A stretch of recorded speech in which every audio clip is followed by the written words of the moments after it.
नमस्कार, कैसे हैं? And coming up.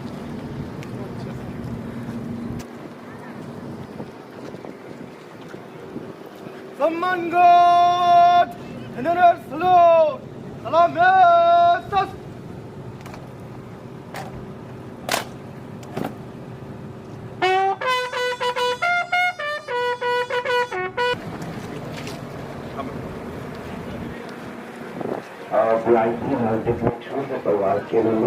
Is Dr. William of the Captain Williamson Sangma State University and will declare the university open.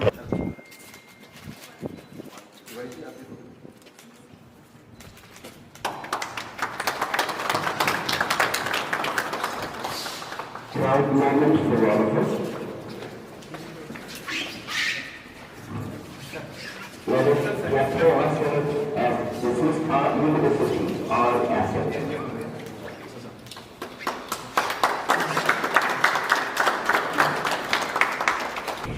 Thomas Sangma, Chief Advisor to Chief Minister and MLA of North Tura constituency. Our Commissioner and Secretary for Education, Dr. B.D.R. Tiwari, our Secretary for Education,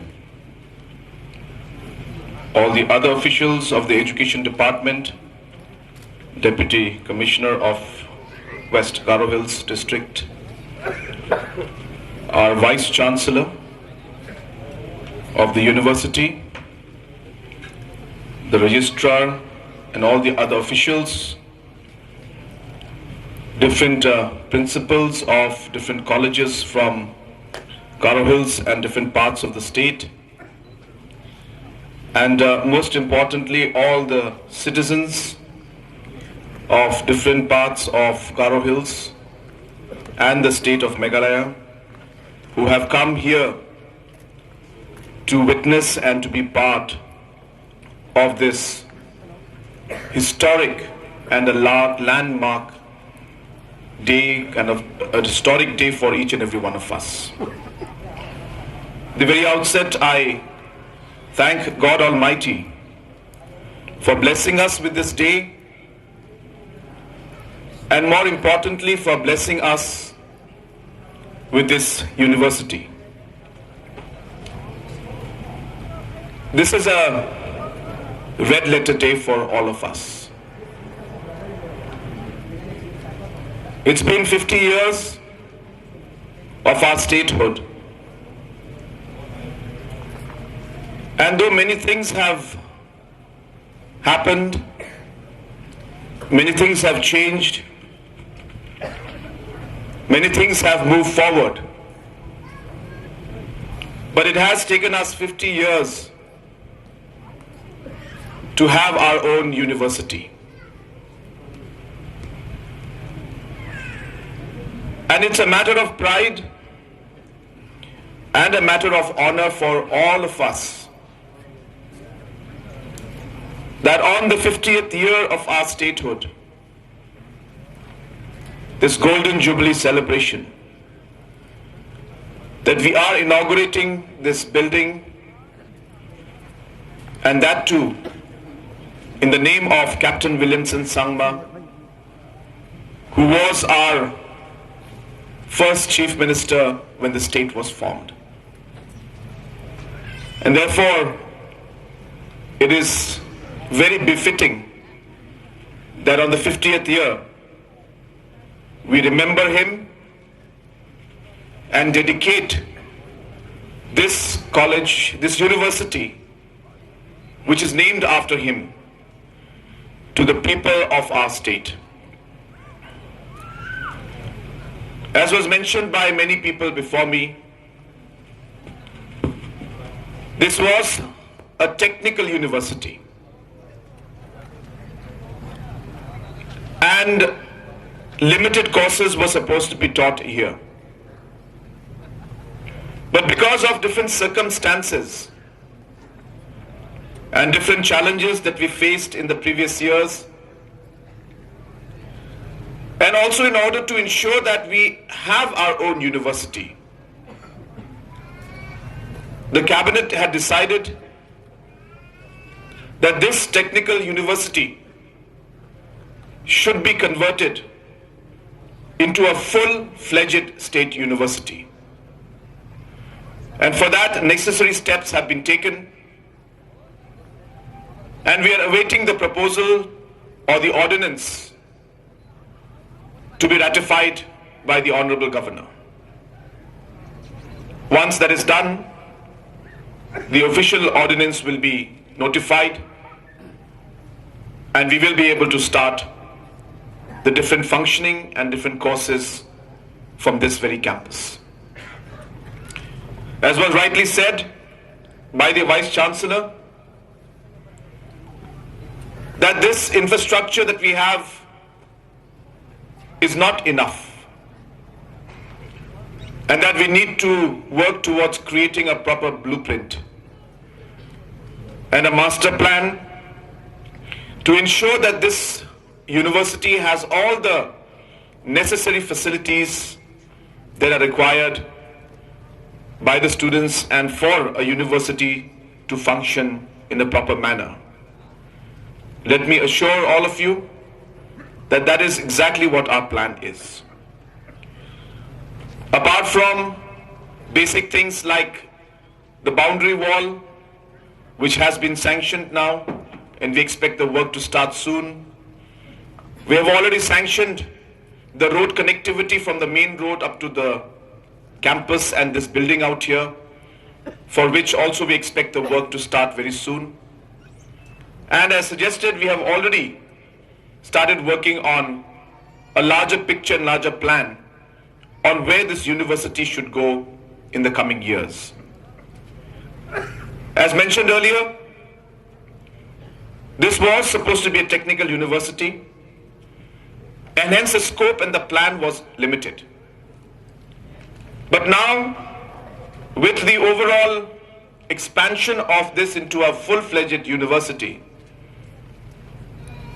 we'll need to work out on detailed plans to make the entire university function in a much better manner, and more steps will have to be taken to ensure that we strengthen the overall system and the process to make this university, our first state university, into one of the better and, yes, in the coming future, the best university in the region.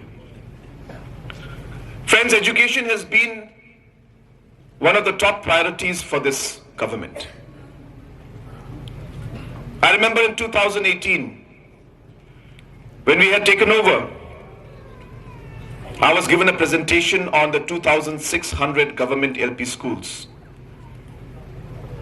which were either in a completely dilapidated condition or were in a very bad condition where students could not study. We took it upon ourselves, in spite of the financial challenges, that we will improve the overall infrastructure in the government LP schools. And in the last 5 years, I'm happy to inform you that close to 500 crores has been spent to improve the overall infrastructure in different schools, built up new buildings in different areas where the buildings were no longer usable. And sanction has been done and work has been allotted so that the rest of the schools where we were not able to complete the work earlier, that enough funds and the work for the improvement of those schools will start. I expect that to happen anytime in a day or two, where the works will be allotted. I think some have already been done, and we expect the works to start within a couple of weeks' time. So slowly and steadily we are moving towards ensuring that infrastructures improve. I remember 2018, in my first visit to Bakmara, I went to the college, again Captain Williamson Sangma College, and we saw the condition in which the students were studying. And it was hard to believe that a college could function like that. There were dangerous points where the floor was cracking. And anything could happen to the students or to the faculty. And we decided immediately that not just in Bakmara College, but all the other government colleges which do not have proper infrastructure, immediate funds will be given to ensure that the building work starts. And I'm happy to see that in all the locations, in Sora and in William Nagar, the building is almost completed. Maybe another 10-15% is left. And in Bakmara also we are seeing fast improvement in the construction. And hopefully within this calendar year itself, we should be able to see all the 3 buildings being inaugurated. Apart from that, many other areas of reforms in terms of training and other aspects in terms of policy, which were pending for a very, very long time, have been taken up under this government.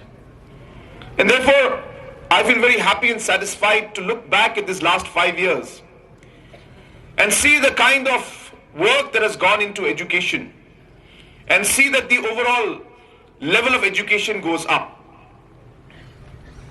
But while I say that, I'm not saying that everything is changed. Education maybe, or most probably is, one of the most complicated sectors in the state today. One of the most complicated departments in the state today. One of the most challenging departments in the state today. We have numerous categories of teachers, almost 26 categories of teachers are there. We have different categories who we need to support, but at the same time there is no actual way of monitoring the working of those schools.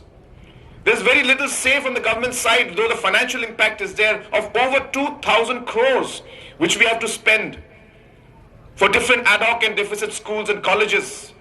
And yet government does not have a detailed say, and that's why we came out with the Education Commission, which will now look into the overall functioning of all the different schools and education institutions. A very, very major and important step. And we also realize that we cannot go for drastic steps in one go, because it's like a system which is running, a system which requires nurturing. And if we try to push too hard, we might see the system fall. And that may create even bigger challenges for us. And hence a delicate approach is required. And hence all these things came into our mind, but slowly and steadily we have moved forward, one by one, trying to, untie the knots that have come out and trying to clear up the picture in the education department so that at the end we're able to provide the right education to our children. We realize that there is a large dropout rate. There is not enough space in colleges for our students to study in. And though we're coming up with a number of government colleges, maybe the speed at which we can come out may not be sufficient. And hence the concept of people's college has come up, where financial support is given and different sanctioned posts is given to different colleges. And I'm happy to see that already 9 are functional and we have sanctioned another 12. And I can assure you that in the coming days and years, as we move along, we're hopeful that the government will ensure that more and more of these people's college comes out so that our children, our youth, who need the proper guidance, who need the proper facilities, who need the infrastructure, the accessibility, get that particular accessibility and the education that they deserve. Friends, we have a large challenge in front of us. And this large challenge is the youth of our state. People say that the youth is our greatest strength, and I believe it is our greatest strength. But it is also our greatest challenge. If we are not able to guide them in the right way, and I keep repeating this, if we are not able to guide our youth in the right way, they will become the biggest destructive force for our society. But if we can nurture them and guide them in the right manner, they will become the greatest constructive force for this nation. And that depends on us. That depends on you and me and the society, on how we will ensure that the energy of this youth, the greatest strength of our country today, is used in the right manner and channelized in the right manner so that it becomes the most powerful force to take our state forward. And it is these institutions like these, it is the policies that we create, it is the programs that we allow them to have sports and music, art, culture, give them the opportunity. Our energy of the youth needs to be channelized. They want it to be channelized. And hence, friends, when we talk about education, it's not just one picture of just education. The subject and the center is the youth. And all the other things we do around in our programs and policies as a government and as a society go around this youth out here. The youth is at the center of all of it. Whether it's sports, it's the youth. Whether it's culture, whether it's music, whether it's education, whether it's different kind of substance abuse issues that we are talking about, the dream project that we have come up with. We need to realize that this building is here. But the purpose of this building and the purpose of each one of us sitting here today is not to ensure that this building finishes or comes out the right way. It is to be able to ensure that the youth that we are targeting, that they should be given the right guidance that they deserve and the right opportunity. Our focus and our purpose and our mission is the youth of our state and our nation. We should not forget that mission and that focus. Everything else revolves around that. And therefore, when we sit in a classroom and we're teaching somebody, we should not be looking at the course that we're trying to finish. We should not be saying that the classroom is going to get over at 12:30. But we are working with the purpose to see that every single student sitting in my classroom is going to come out as a responsible, God-fearing citizen of this country.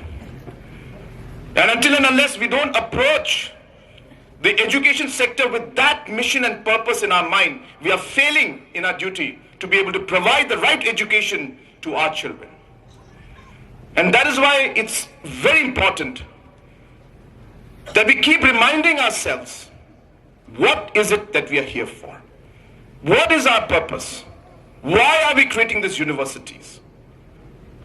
It is to mold and to create better citizens, productive citizens, responsible citizens, God-fearing citizens, citizens who respect our elders, citizens who are patriotic and love the country.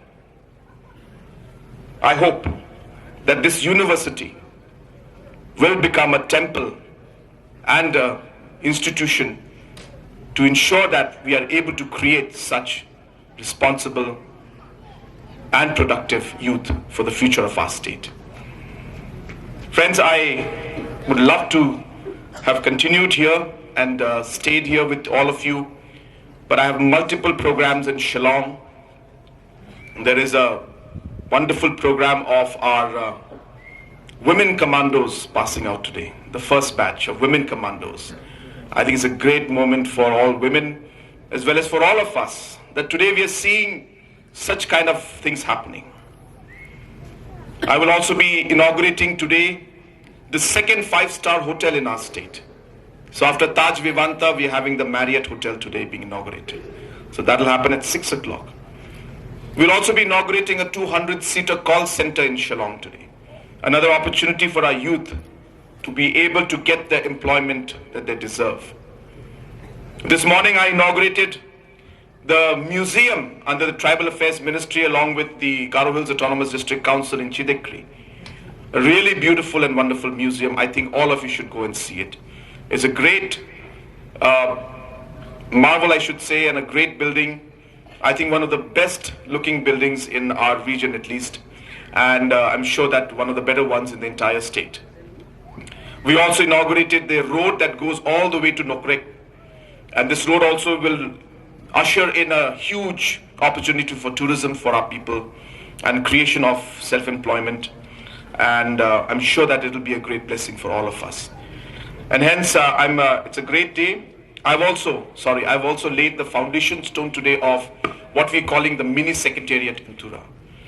And this is a mini secretariat is a integrated administrative complex. And the idea is to bring in all the departments under one roof. We realize that many departments don't have buildings also. They're working from rented spaces. So all of them will get the space in this integrated building.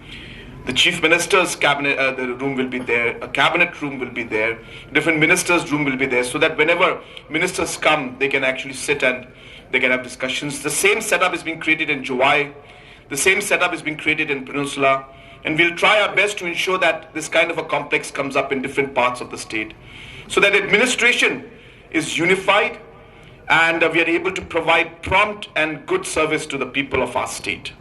And this kind of integrated administrative system is not just in a building format, but even in policy and administrative reforms that we're doing for overall governance, including the IT and the e-governance projects that we're doing. All of these are steps towards ensuring that the public delivery service delivery is done at a much, much faster pace, much more convenient way, and so that it's more user-friendly for the people of our state. And hence, these are kind of very good and innovative projects that were started today. We've also handed over the Tura beautification project today to the municipal board. That's another step forward. And I hope that the people of Tura especially will maintain and will respect these beautification projects and ensure that they treat these projects as their own and not to damage these projects. I would like to appeal to all the citizens of our state and of Tura town especially, to ensure that whatever assets are created, these don't belong to the government. These are yours. And hence it is your and my duty to protect it. So every time you see somebody trying to damage any property that belongs to the government, remember that you have a share in it. It is yours, it belongs to you also. And it is a duty of every citizen of our state to respect and to maintain and to protect all the assets that have been created by the government. So friends, I will not take much time. There is a lot that I wanted to say about the university, but this is the start. Let me assure you, we have very big plans for this university. I want things to be at a level that people will not be able to imagine. Just before coming to this program, I was telling a gathering in the auditorium today that there was a time when people used to look at Meghalaya state, all the northeast states, and say, these states will never be able to make it. These are majority tribal areas. They're very backward. They will not be able to compete at the national level. But today, I'm happy to tell you that we are competing at the national level. Meghalaya is today one of the best performing states in JJM. We were at the bottom in 2018, and today we are at one of the best states. We were one of the worst performing states in MG and REGS, and today we are one of the best states. We were one of the worst performing states in the country in PMGSY, where every minister would come and say, hey, Meghalaya is here. And they should never expect that any work will happen in our state, or in the northeast region for the matter of fact. But today you're seeing an entire region, and in our state especially, things are changing. People are starting to believe, our people and people from outside the state are starting to believe that actually Meghalaya can change and Meghalaya can show the way. When the Jal Shakti minister came to Delhi, to Shillong, in his speech he said that the model that Meghalaya is following for Jal Jeevan Mission is a model that should be adopted by the rest of the country.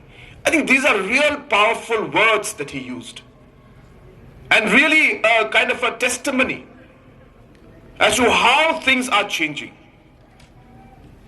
Process has started, 50 years have gone.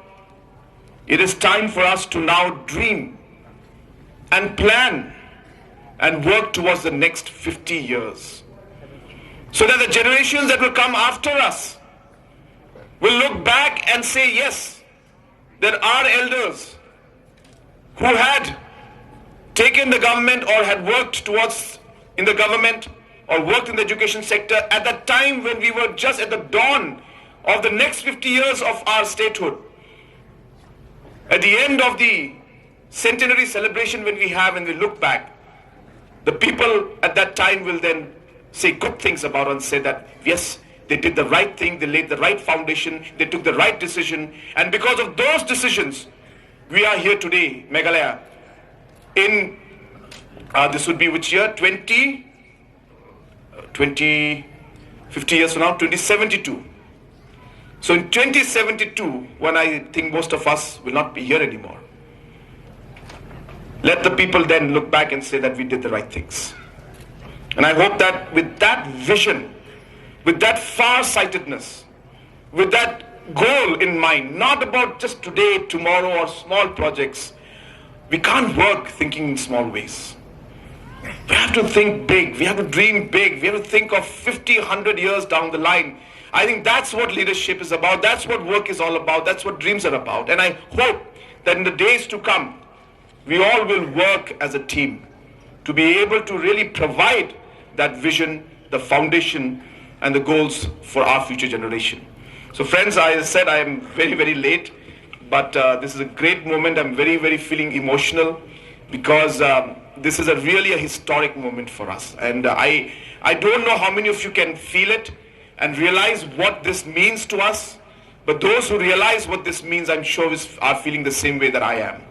That this is going to be a beginning of a lot of very, very important things for our state. And this should have been done a long time back in terms of a full-fledged university, but it's never too late. And I wish our Vice Chancellor, I wish our entire team out here the very best. May God give them the guidance and the wisdom and the entire guidance to ensure that we are able to take this university in the right direction. I really wish the entire team the very best. I thank the Education Department for all the work that they're doing to making this university come to where it is. And I'm sure that they will work much harder now to create the kind of model university that we would want this to be one day. May God bless Captain Williamson Sangma University. May God bless the entire team that is working here. And may God bless each and every one of you who's come here for this very, very important program. Thank you very much. Kublai Shibun, Matela, Jai Hind.